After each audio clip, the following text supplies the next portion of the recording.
my dude. What's funny is I was sewing something for my daughter when she was young, like little. My wife was like, I need a bonnet for her for class because there was a bunch of lice going on and my daughter had long hair. So I sewed her all these like super cute bonnets. And she goes to school and she's like 4 or whatever. And all the teachers are like, oh, your mom made such cute bonnets, And she's like, no, my dad made this.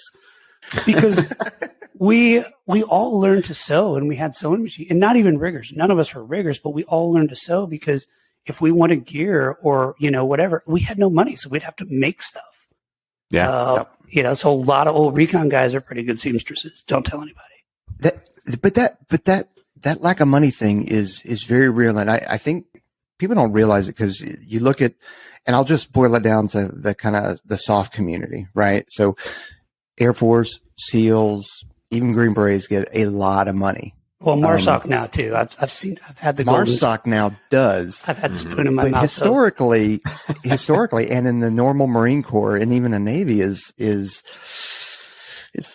tough. It's tough out there. It is. I mean, in the joke now is they're still getting hand-me-downs, and it's Dermo's our best friend. I don't know if it's called the same thing in Air Force, but I can't tell you how much stuff. Dumpster diving. Yeah, man, totally. Yeah. But I think it also brings you together because it's almost like you knew, like when we all stood up MARSOC and I was the first company from the West Coast to deploy in Alpha Company. And once you get that inject of money and you're like, oh, this is soft money. Right. Mm-hmm. But you came from nothing. So you're almost like Annie, and I might be dating myself, but like Orphan Annie. And all of a sudden you're living in Daddy Warbucks' house and you're like, oh man, this is awesome. This is how it is on the other side. So